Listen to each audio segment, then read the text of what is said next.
बिहार में मुस्लिम मतदाताओं को लेकर सियासत जो है एक बार फिर से गरमाई हुई है। केंद्रीय मंत्री ललन सिंह के बाद जेडीयू के राष्ट्रीय कार्यकारी अध्यक्ष संजय झा ने मुसलमान वोटरों को लेकर के एक बड़ी टिप्पणी की।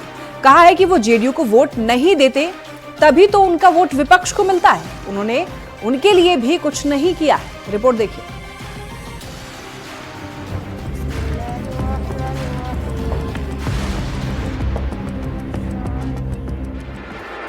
केंद्रीय पंचायती राज मंत्री ललन सिंह के बाद जेडीयू के राष्ट्रीय कार्यकारी अध्यक्ष संजय झा ने एक बार फिर से मुस्लिम मतदाताओं का मुद्दा उठाया। इससे बिहार में सियासी भूचाल मच गया। रविवार को कटिहार में संजय झा ने कहा कि 19 साल का ट्रैक रिकॉर्ड है। सीएम नीतीश ने मुसलमानों के लिए बहुत काम किया जो जेडीयू को वोट नहीं देती।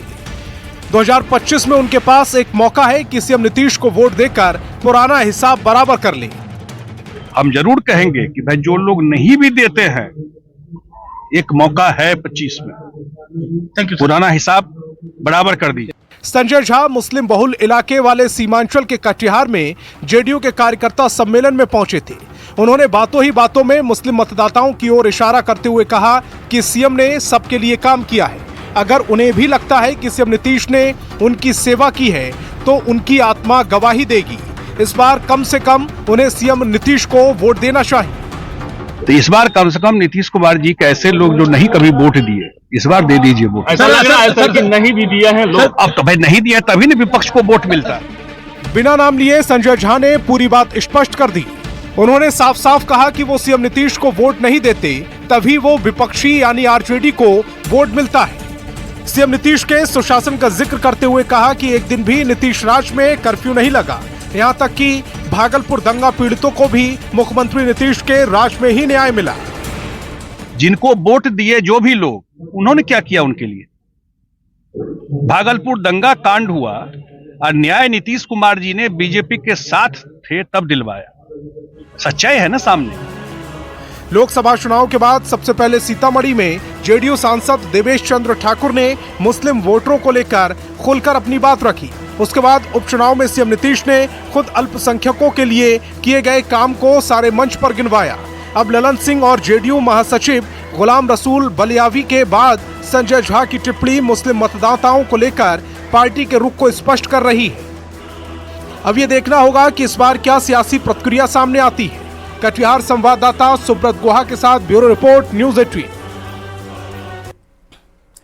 अब आइए ये देखते हैं कि मुस्लिम वोटरों को लेकर के जेडीयू नेताओं ने कब कब क्या कहा है। देखिए, लोकसभा चुनाव के ठीक बाद 17 जून 2024 को जेडीयू सांसद देवेश चंद्र ठाकुर ने कहा कि मुसलमानों ने वोट नहीं दिया इसीलिए मदद नहीं करेंगे। मेरे पास मुस्लिम समाज के कुछ लोग काम से आए थे पर हमने कहा कि आपने तो लालटेन को वोट दिया है। बिहार उपचुनाव में प्रचार के दौरान आरा में सीएम नीतीश ने 9 नवंबर 2024 को कहा है कि मेरी सरकार ने मुसलमानों के लिए बहुत काम किया है। बिहार में मैंने मदरसों को सरकारी मान्यताएं दी, मदरसा शिक्षक को सरकारी टीचर के बराबर सैलरी दी। विपक्ष ने मुसलमानों को वोट के लिए इस्तेमाल किया। सीएम ने आग्रह किया कि मुस्लिम वोटरों को इधर उधर नहीं जाना चाहिए, मुस्लिमों को विपक्ष के चक्कर में नहीं पड़ना चाहिए। बिहार उपचुनाव के रिजल्ट आने के अगले ही दिन 24 नवंबर 2024 केंद्रीय मंत्री और जेडीयू के पूर्व राष्ट्रीय अध्यक्ष ललन सिंह ने यह कहा है कि मुसलमान वोटर जेडीयू को पहले वोट नहीं देते थे, मुस्लिम मतदाता जेडीयू को अभी भी वोट नहीं देते हैं।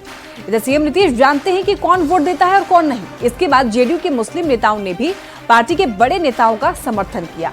24 नवंबर 2024 को जेडीयू एमएलसी खालिद अनवर ने कहा है कि जैसा काम उस हिसाब से मुस्लिम जेडीयू को वोट नहीं देते। इसके बाद फिर 2 दिसंबर 2024 को जेडीयू के महासचिव गुलाम रसूल बलियावी ने यह कहा है कि अगर 2025 में मुस्लिमों ने जेडीयू को वोट नहीं दिया तो वोट नहीं देने वाले मुसलमान सबसे बड़े गद्दार होंगे। इसके बाद आज 8 दिसंबर 2024 को जेडीयू के राष्ट्रीय कार्यकारी अध्यक्ष संजय झा ने यह कहा है कि सीएम नीतीश ने मुसलमानों के लिए बहुत काम किया है। जो जेडीयू को वोट नहीं देते 2025 में उनके पास मौका है नीतीश को वोट देकर पुराना हिसाब बराबर कर ले। मुस्लिम जेडीयू को नहीं देते वोट तभी जो है विपक्ष को वोट मिल जाता है। जिन्हें वोट दिया उन्होंने मुस्लिम के लिए कुछ नहीं किया, ये बात कहा है उन्होंने। भागलपुर दंगा पीड़ितों को नीतीश राज में न्याय मिला है।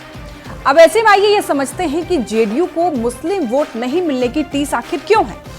देखिए, जेडीयू के बड़े नेता बार बार लगातार दावा कर रहे हैं कि सीएम नीतीश ने मुस्लिमों के लिए बहुत कुछ किया है। नीतीश सरकार की योजनाओं में भेदभाव नहीं दिखा है। नीतीश राज में करीब 8,000 कब्रिस्तान की घेराबंदी की। नीतीश राज में हर जिले में आवासीय विद्यालय योजना बनी। साथ ही बच्चों और बच्चियों के अलग अलग हॉस्टल बनाए गए। वक्फ बोर्ड की जमीन पर बहुउद्देशीय भवन बनाने का प्लान है। भवन में विवाह भवन भी होगा, मार्केट कॉम्प्लेक्स भी होगा। और देखिए, नीतीश राज में अल्पसंख्यकों के विकास पर बराबर फोकस रहा है। सीएम नीतीश ने बिहार में मदरसों को सरकारी मान्यता दी। मदरसों को पुस्तकालय, कंप्यूटर और लैब से लैस किया। सीएम नीतीश मदरसा शिक्षकों को सरकारी टीचर के बराबर वेतन भी दे रहे हैं। सीएम नीतीश ने मदरसा शिक्षक का वेतन जो है 60,000 किया। तलाकशुदा मुस्लिम महिलाओं के लिए एक मुश्त सहायता राशि 10,000 से बढ़ा करके 25,000 की गई। मुख्यमंत्री अल्पसंख्यक उद्यमी योजना से मुस्लिमों को लाभ मिला। कारोबार शुरू करने के लिए 10 लाख तक ब्याज मुक्त कर्ज दे रहे हैं। अल्पसंख्यक कल्याण विभाग के बजट में 198 गुना की बढ़ोतरी हुई है। अल्पसंख्यक कल्याण विभाग का बजट बढ़कर के 700 करोड़ रुपए हो गया है। तो ये बहुत कुछ है जो कि अल्पसंख्यक समाज के लोगों के लिए नीतीश कुमार ने किया है। चलिए बढ़ते हैं खबरों में आगे। बिहार में चुनाव से पहले बांग्लादेशी घुसपैठ का मुद्दा गरमाने लगा है। बिहार के नगर विकास एवं आवास मंत्री नितिन नवीन ने बदलती डेमोग्राफी को लेकर कहा है, जो बांग्लादेशी घुसपैठिए गलत तरीके से बिहार में दाखिल हुए हैं, उनकी पहचान की जाएगी और उन पर कार्रवाई की जाएगी। इस पर राजनीति तेज है। रिपोर्ट देखिए।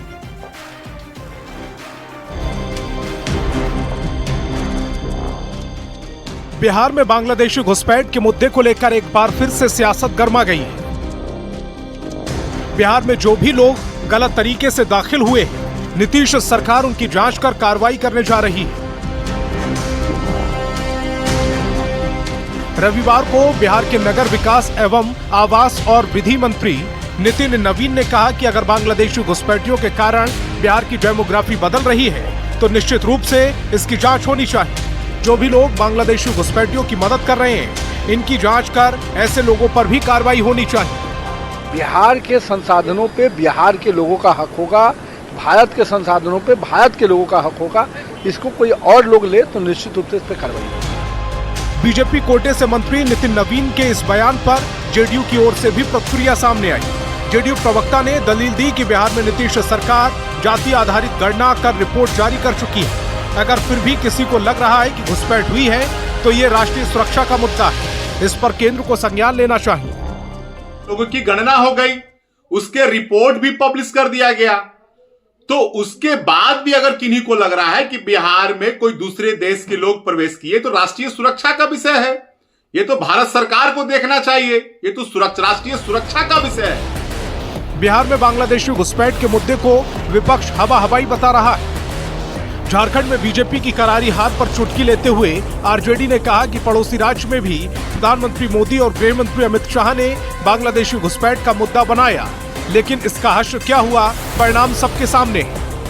गैर कानूनी तरीके से कहीं कोई है, सरकार तुम्हारे हाथ में है भाई। ये दलील क्या देते हो? कोई काम तो करते नहीं हो बिहार के अंदर में। जब लोग हल्ला करने लगे, जब ये बातें तूल पकड़ने लगी, तो वो जग रहे हैं कि इस पे जांच करेंगे। अरे तो भाई बोल बचन क्यों, जांच कीजिए ना। किसने रोका आपको जांच करने से? एक ओर बिहार के मंत्री बांग्लादेशी घुसपैठियों को चिन्हित कर कार्रवाई का दावा कर रहे हैं, तो दूसरी ओर विपक्ष इस मुद्दे को बेबुनियादी बता रहा है। ऐसे में जांच के बाद ही पता चल पाएगा कि बिहार में कितने बांग्लादेशी घुसपैठियों ने पनाह ली है या फिर ये सिर्फ एक सियासी शगुफा है। पटना संवाददाता अमित कुमार के साथ ब्यूरो रिपोर्ट, न्यूज़ 18। अब समझिए कि मंत्री नितिन नवीन ने क्या कहा। देखिए, बिहार के संसाधनों पर बिहार के लोगों का अधिकार है। बिहार की धन दौलत पर बिहार के लोगों का अधिकार है। उसे किसी और के साथ शेयर कैसे कर सकते हैं? बिहार में बांग्लादेशी घुसपैठियों की जांच होनी चाहिए। बांग्लादेश में लाखों करोड़ों हिंदुओं के साथ अत्याचार हो रहा है। विपक्ष के मुंह से एक शब्द भी नहीं निकल रहा है, उनका ये कहना है। और कई लोग बांग्लादेशी घुसपैठियों की मदद कर रहे हैं। बांग्लादेशी घुसपैठियों के कारण बिहार की डेमोग्राफी भी बदल रही है। अब ऐसे में ये समझिए कि मंत्री नितिन नवीन का ये बयान आखिर क्यों आया। देखिए, आपको बताते चलें कि बांग्लादेशी घुसपैठियों को लेकर बिहार सरकार काफी अब गंभीर हो चुकी है। कई जिलों से बांग्लादेशियों की संख्या को लेकर रिपोर्ट तलब किया है। विशेष शाखा की सूचना के बाद में गृह विभाग ने तलब किया है। मुस्लिम बहुल जिलों में अवैध रूप से बांग्लादेशी घुसपैठियों के होने की आशंका है। ये लोग पुराने मुस्लिम परिवार से निकाह करके यहीं बस गए हैं। सीमांचल के जिलों में ज्यादा घुसपैठियों के होने की आशंका है, जैसे अररिया, किशनगंज, पूर्णिया और कटिहार में होने का शक है। भागलपुर जिला भी हाई रिस्क जोन वाले जिले में शुमार है। हाल ही में बिहार पुलिस ने घुसपैठ को लेकर के खुलासा किया था। अररिया में बांग्लादेशी नागरिक अब्दुल हकीम गिरफ्तार हुआ था। बांग्लादेशी अब्दुल हकीम 6 साल से भारत में रह रहा था। अब्दुल हकीम असली नाम पर वो नवाब के नाम से रहता था। अब्दुल बांग्लादेश के नवाबगंज देवी नगर का रहने वाला है। अब्दुल के पिता का नाम मोहम्मद अंसार, माता का नाम मनेरा बेगम है और बिहार पुलिस की जांच और पूछताछ में बड़ा खुलासा हुआ था। घुसपैठ के खुलासे ने जांच एजेंसियों की नींद उड़ा दी थी। अब ऐसे में ये समझते हैं कि बीजेपी और आरएसएस को बदलती हुई डेमोग्राफी की चिंता क्यों सता रही है। तो देखिए, भारत में बदलती हुई डेमोग्राफी को लेकर बीजेपी आरएसएस काफी चिंतित है। कई बार खुलकर बोला भी है इन्होंने। कई मौकों पर आरएसएस ने डेमोग्राफी को लेकर चिंता जाहिर की है। आरएसएस ने अपने हिंदी मुखपत्र पांचजन्य में विस्तार से इसकी चर्चा की। आरएसएस की अगर माने तो भारत देश में हिंदू अल्पसंख्यक होते जा रहे हैं। जैसे यूपी, असम, बंगाल, बिहार, केरल, पंजाब में हिंदू अल्पसंख्यक हो रहे हैं। पांचजन्य पत्रिका में कुछ जिलों के उदाहरण का उन्होंने हवाला दिया जहां पर हिंदू कथित रूप से धार्मिक अल्पसंख्यक बन रहे हैं। असम के 9 जिले में डेमोग्राफी बदली है, हिंदू अल्पसंख्यक हुए। असम में 4 दशक में मुस्लिम आबादी 10% बढ़ी है और ये आबादी बढ़कर के 34.22% हो गई है, जबकि हिंदू आबादी 11% घटी है और घटकर ये 61.46% रह गई है। पांचजन्य ने लिखा है कि पश्चिम बंगाल के 8 जिले में हिंदू आबादी 3% तक कम हुई है। जम्मू में हिंदुओं की संख्या घट गई है और घटकर 28.44% रह गई है। तो ऐसे में दावा किया है कि बिहार, केरल, पंजाब और यूपी में डेमोग्राफी बदली है। पिछले साल ये बात आरएसएस के मुखपत्र पांचजन्य में लिखी गई। बदलती हुई डेमोग्राफी भारतीय लोकतंत्र के लिए खतरे का एक संकेत है। तो इस तरीके से समझ सकते हैं कि बीजेपी और आरएसएस आखिर बदलती हुई डेमोग्राफी को लेकर चिंता क्यों जाहिर कर रही है। चलिए बढ़ते हैं खबरों में आगे। छात्रों के समर्थन में आंदोलन के लिए उतरे खान सर अस्पताल में एडमिट हैं। खान सर का एक नया वीडियो सामने आया जब शुक्रवार को प्रदर्शन के दौरान ही खान सर की तबीयत बिगड़ गई थी। वहीं अभ्यर्थियों ने आज बीपीएससी के चेयरमैन से मुलाकात की, अपनी मांगों को रखा। हालांकि बीपीएससी की तरफ से कुछ भी भरोसा नहीं दिया गया। बीपीएससी ने तेजस्वी यादव के सर्वर में गड़बड़ी और ऑनलाइन फॉर्म नहीं भरे जाने के आरोपों को भी एक सिरे से खारिज कर दिया।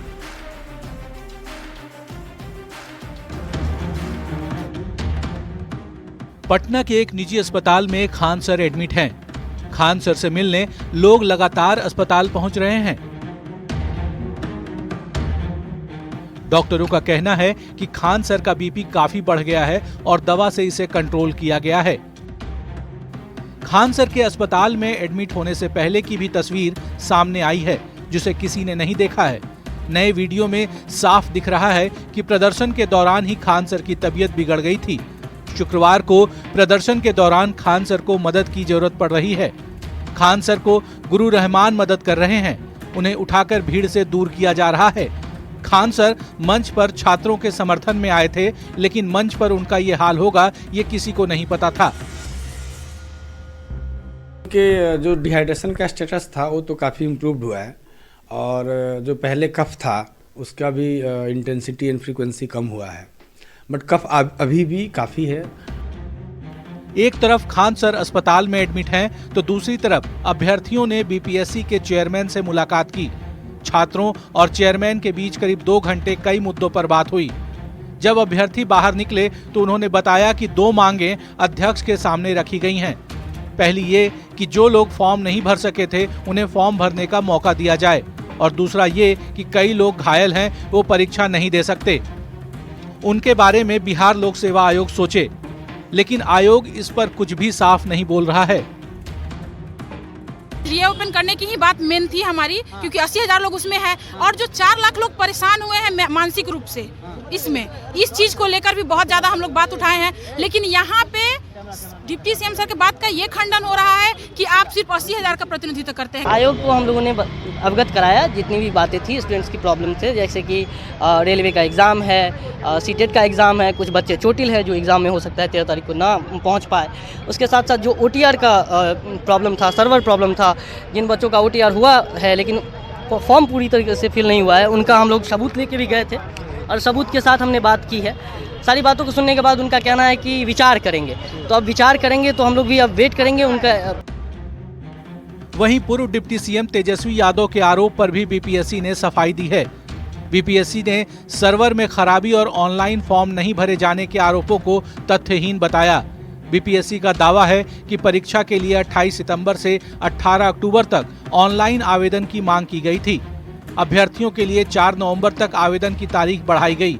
इस अवधि में कुल 4,80,000 आवेदन प्राप्त हुए थे, जिसमें से करीब 1,30,000 से अधिक आवेदन अंतिम 4 दिनों में मिले थे।